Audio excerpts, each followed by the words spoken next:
Students, welcome to chemistry edge. और आज हम लोग डिस्कस करने वाले हैं कि कैसे हम लोग अपने केमिस्ट्री को मार्क्स को मैक्सिमाइज करें फॉर 2021। ठीक है, तो बेसिकली ये जो वीडियो है हमारा वो मेनली स्पेशली है for class 12th appearing student, मतलब जो इस समय क्लास 12th में है और they are preparing for JEE 2021, then this video और फॉर दैट पीपल ओनली। ठीक है, तो ये उन लोगों के लिए इम्पोर्टेंट है कि कैसे हम लोग अपने केमिस्ट्री के मार्क्स को हम लोग बहुत अच्छे से मैक्सिमाइज कर सकते हैं।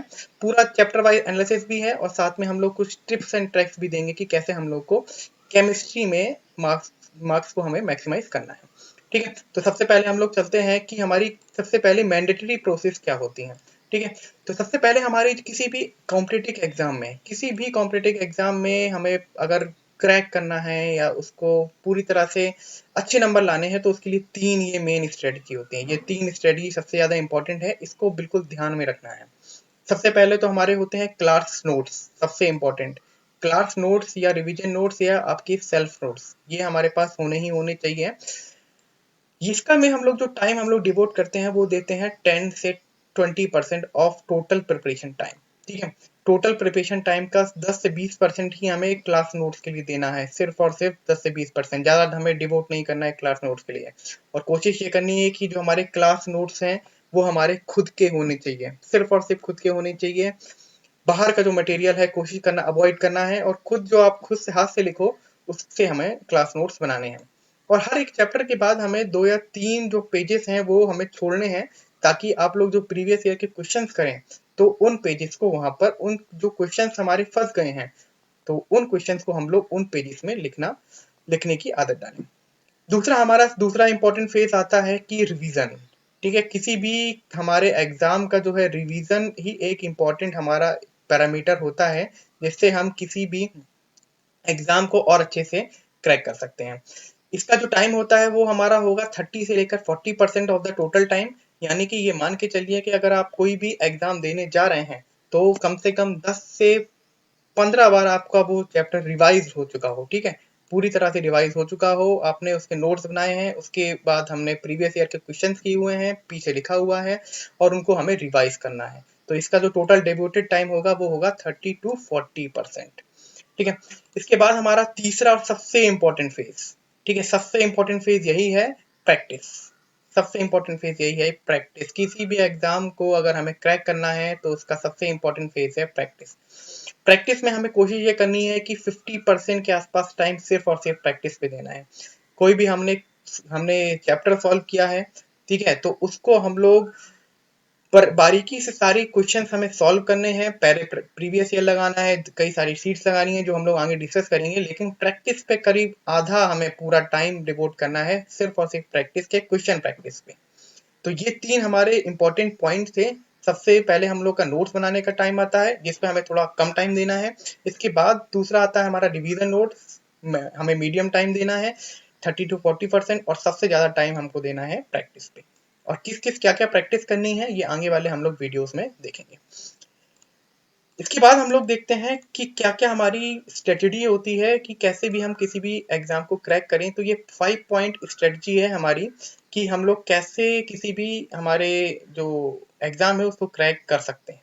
तो स्टेप बाय स्टेप प्रोसेस है कि कोई भी हमारा ये छात्र है जो हमारा स्टार्टिंग से शुरू करने वाला है, तो लाइन बाय लाइन हमने बनाया है कि कैसे स्टेप बाय स्टेप हमको चलना है और हमें फाइनली अपने टारगेट को अचीव करना है। तो सबसे पहला हमारा पॉइंट आता है, सबसे पहले तो डाउनलोड करें हम लोग सिलेबस को फ्रॉम देयर ऑफिशियल वेबसाइट, यानी कि एनटीए से हम लोग डाउनलोड करना है। And point out the important topic, जो हमारे इंपॉर्टेंट टॉपिक आ रहे हैं उसको हम लोग पॉइंट आउट कर लें। जो हमारे इंपॉर्टेंट टॉपिक हैं उसको हमें पॉइंट आउट कर लिया कि इस चैप्टर से हमारे ज्यादा क्वेश्चंस आते हैं। जैसे केमिस्ट्री में किन किन चैप्टर से हमारे ज्यादा क्वेश्चंस पूछे जाते हैं उसको हम लोग आगे आने वाले इसी वीडियो में देखने वाले हैं। तो प्रीवियस ईयर के पेपर हमने सबसे पहले हमने डाउनलोड किया सिलेबस को एनटीए के वेबसाइट से। इसके बाद हम लोगों ने इंपॉर्टेंट टॉपिक्स को हम लोगों ने कवर करना है, हमें फ्रीक्वेंटली आस्क्ड जो हमारे प्रीवियस ईयर में हमारे पूछे गए हैं क्वेश्चंस उसके बारे में। दूसरा हमारा है मेक प्रॉपर नोट्स। सबसे इंपॉर्टेंट है कि हम लोग प्रॉपर नोट्स को बनाएं। प्रॉपर नोट्स को बनाने के लिए एक हैंड रिटन नोट्स आपके खुद के होने चाहिए। इसको हम लोग ये भी जो हमारे क्लास नोट्स है उनको भी हम लोग प्रॉपर नोट्स में ऐड कर सकते हैं, और जैसे कि हमने अभी पीछे बताया है कि साथ में 2-3 पेजेस को हम लोग छोड़ दें। ताकि जो हम लोग प्रीवियस ईयर के क्वेश्चंस हैं जो हमारे फंस रहे हैं उनको हम लोग वहां पर लिख लें, ताकि हमारे उन जो प्रैक्टिस के क्वेश्चंस है उस पर भी हमारी अच्छी कमांड हो जाए। वही चीज लिखिए, make proper notes, also write down the previous year questions after every chapter. तो ये दूसरा पॉइंट था। अब तीसरे पॉइंट पे आते हैं, सबसे इंपॉर्टेंट, रिवीजन इज मस्ट। अब बिना रिवीजन के जाएंगे तो आप एग्जाम में अच्छा नहीं कर पाएंगे जब तक आपने किसी भी चैप्टर को कम से कम 10 से 15 बार रिवाइज नहीं किया होगा। तो रिवीजन सबसे इंपॉर्टेंट हमारा पॉइंट है किसी भी एग्जाम में अपेयर होने से पहले। तो सबसे पहले रिवीजन को हमें करना ही करना है, और कितना करना है, कम से कम 10 से 15 बार हमें करना है। ठीक है। इसके बाद हम लोग चौथे पॉइंट पे आते हैं, प्रैक्टिस। सबसे इंपॉर्टेंट है practice, practice and practice. Practice करनी है हमें। सबसे पहले क्या करना है, अगर हम 12th के स्टूडेंट हैं तो पहले हम लोग एनसीईआरटी के क्वेश्चंस को सॉल्व करेंगे। पहले हम लोग जो एग्जांपल है हमारे चैप्टर के बीच में उसको हम लोग सॉल्व करेंगे। फिर जो पीछे की हमारी बैक एक्सरसाइज है उसको हम लोग देखेंगे। तो सबसे पहले हमें क्या करना है, एनसीईआरटी के क्वेश्चन सॉल्व करने हैं। इसके बाद हम लोग क्या करेंगे, जो हमारे आए हुए प्रीवियस ईयर के क्वेश्चन हैं उनको हम लोग को देखना है। जो जेई के हमारे आए हुए प्रीवियस ईयर के क्वेश्चन है उसको हम लोगों को देखना है। चैप्टर बाय चैप्टर हमें इस क्वेश्चन को, सारे क्वेश्चन को सॉल्व करना है। जैसे हमारा कोई भी चैप्टर आया है तो हमारा उसको हम लोग एनसीईआरटी के से क्वेश्चन कर लिए, फिर प्रीवियस ईयर के क्वेश्चन हम लोग कर लिए, और जहां पर हम लोग जो हमारे क्वेश्चन फंस रहे हैं उनको हम लोग प्रॉपर नोट्स पीछे हम लोग उसको बना लेंगे। ठीक है। इसके बाद हम लोग देखते हैं, इसके बाद हमारा आता है पांचवा पॉइंट में, मेक प्रॉपर प्लान। जो हमारा कोई प्रॉपर प्लान है हमारा उसको बनाना है, टाइम टेबल को वीकली वाइज और हमारा बना लो या फिर मंथली वाइज। मंथली वाइज दिख नहीं रहा है लेकिन मंथली वाइज में लिखा हुआ है कि प्रॉपर हमें प्लान बनाना है, वीक वाइज या फिर मंथ वाइज। तो ये हमारे 5 पॉइंट स्ट्रेटजी थी, किसी भी एग्जाम को हम लोग स्टेप बाय स्टेप हम लोग कैसे चले। ठीक है। अब हम लोग इसमें आगे देखेंगे कि केमिस्ट्री को हम लोग में कैसे इसको हम लोग वेटेज देते हैं। तो जेई मेंस अगर 2000 जनवरी की बात करें 2020 की, तो ये हमारा वेटेज का पैटर्न है फिजिकल, ऑर्गेनिक और इनऑर्गेनिक के लिए। ठीक है। तो फिजिकल केमिस्ट्री में हमारा 36% सबसे ज्यादा वेटेज इसी का ही है। दूसरे नंबर पे हमारा आता है ऑर्गेनिक केमिस्ट्री का 32%, और लास्ट में हमारा आता है इनऑर्गेनिक केमिस्ट्री का 32%। तो देखा जाए तो फिजिकल केमिस्ट्री का एक तरफ से हमारा वेटेज जो है वो हमारा ज्यादा है। दूसरे नंबर पे ऑर्गेनिक केमिस्ट्री 32%, और सबसे लास्ट में हमारा आता है इनऑर्गेनिक केमिस्ट्री विद 32%। ये हमारा कैलकुलेशन था फ्रॉम जनवरी 2020 का। अब हम लोग आते हैं कि जब हम लोग टॉपिक बाय टॉपिक डिस्कस करेंगे कि फिजिकल केमिस्ट्री में क्या इंपॉर्टेंट है, ऑर्गेनिक केमिस्ट्री में क्या इंपॉर्टेंट है, और लास्ट में हम लोग देखेंगे इनऑर्गेनिक केमिस्ट्री में हमारा क्या इंपॉर्टेंट है। तो सबसे पहले देखते हैं highly weighted chapter in physical chemistry. जो हमारे फिजिकल केमिस्ट्री में बहुत ही ज्यादा हाईली वेटेड चैप्टर है उसके बारे में हम लोग डिस्कस करेंगे।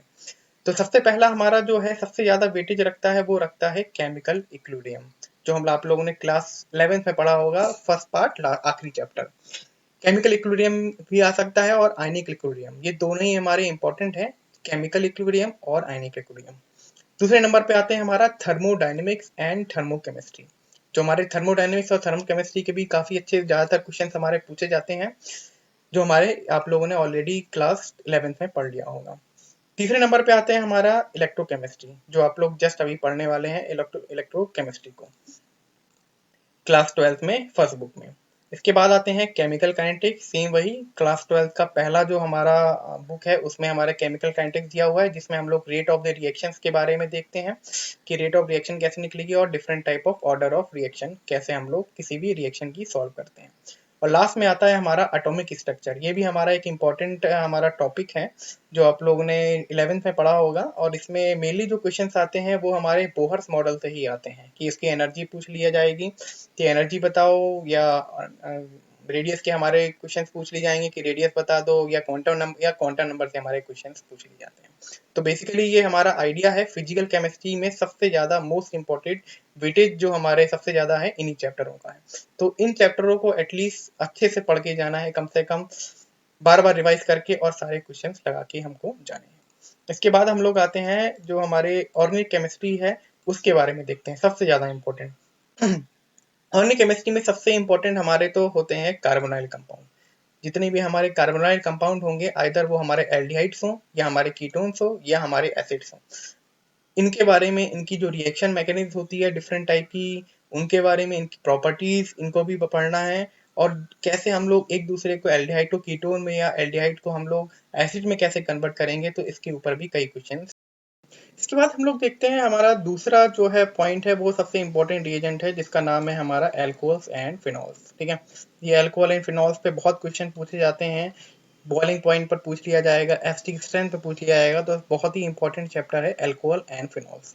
खासतौर पर फिनॉल की कई हमारी बेसिक जो इंपॉर्टेंट रिएक्शन है उसको भी अच्छे से पढ़ना है। तीसरे नंबर पे आते हैं हमारे एल्काइल हैलाइड्स। एल्काइल हैलाइड्स में हमारा इंपॉर्टेंट है कि हमारा कन्वर्जन कैसे होता है, और इसमें रिएक्शन मैकेनिज्म भी हमारी आ सकती हैं, SN1 और SN1 जो हमारी रिएक्शंस होती हैं वो इसमें देते हैं, तो वो भी हम लोग इसको देखना होगा इसमें। इसके बाद हमारे आता है नेक्स्ट टर्म पे जीओसी, जनरल ऑर्गेनिक केमिस्ट्री। किसी भी ऑर्गेनिक हमारे केमिस्ट्री का यही एक बेस है जीओसी, जिसकी कमांड जीओसी भी अच्छी है, वो आराम से केमिस्ट्री का ऑर्गेनिक पार्ट तो आराम से निकाल ले जाएगा, जिसमें हमें एक तो आना चाहिए अच्छे से रिएक्शन मैकेनिज्म, यानी कि हमारा SN1 रिएक्शन और SN2 ये जो रिएक्शन हमारी होती हैं वो हमारी कैसे होती हैं, साथ में हमारे जो जितने हमारे 4 जो डिस्प्लेसमेंट इफेक्ट होते हैं उसके बारे में हमें आइडिया होना चाहिए। जैसे हमारा इलेक्ट्रोमैग्नेटिक इफेक्ट क्या होता है, इंडक्टिव इफेक्ट क्या होता है, मेसोमेरिक इफेक्ट क्या होता है, रेजोनेंस इफेक्ट क्या होता है, तो इनके बारे में हमें अच्छे से पता होना चाहिए। इसके बाद हमारे कुछ कम जो हमारे क्वेश्चंस पूछ लिए जाते हैं वो हमारे आ जाते हैं ऑप्टिकल आइसोमर्स पे, एमीन्स पर और बायोमोलिक्यूल्स पर। ठीक है, ऑप्टिकल आइसोमर्स पे हमारा कोई भी कंपाउंड दिया होगा और उसके नंबर ऑफ ऑप्टिकल आइसोमर्स पूछ लिए जाएंगे, या ये पूछ लिया जाएगा कि हमारे एनांशियोमर्स हैं या हमारे डायस्टेरियोमर्स हैं। इस पे क्वेश्चंस बहुत पूछे जाते हैं।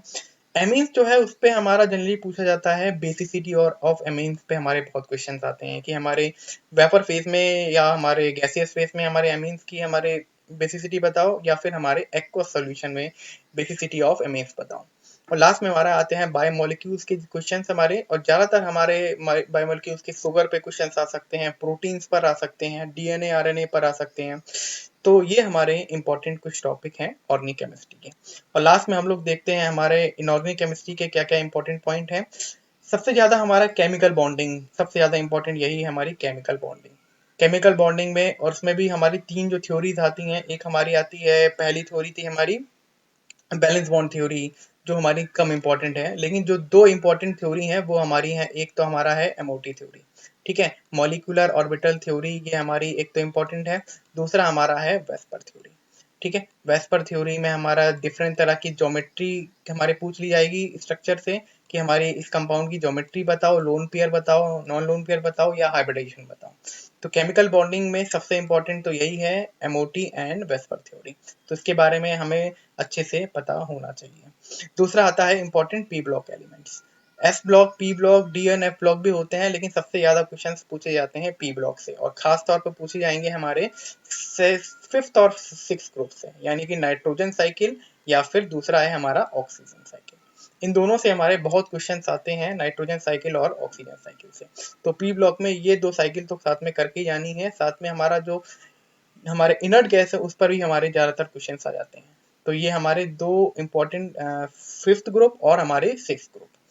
लास्ट में हमारा सबसे इंपॉर्टेंट एक और इंपॉर्टेंट टॉपिक आता है coordination compounds, coordination compound and DNF block element. Coordination compound पे बहुत ज्यादा क्वेश्चंस आते हैं, खास तौर पे हमारी जो थ्योरी आती है, एक तो आएगी बैलेंस बॉन्ड थ्योरी और दूसरा आती है हमारी क्रिस्टल फील्ड थ्योरी। इसमें हमारी स्पेक्ट्रोकेमिकल थ्योरी हमें अच्छे से जानी चाहिए, उसके बारे में पता होना चाहिए कि हाइब्रिडेशन कैसे निकालते हैं, डायमैग्नेटिक पैरामैग्नेटिक हमारा कोई भी मॉलिक्यूल दिया है उसको हम लोग कैसे निकालते हैं, और डीएनएफ ब्लॉक एलिमेंट पे हमारे बेसिक क्वेश्चन आते हैं, तो वो हम लोग एनसीईआरटी से अगर पढ़ लेते हैं तो उससे भी काम हमारा चल जाएगा।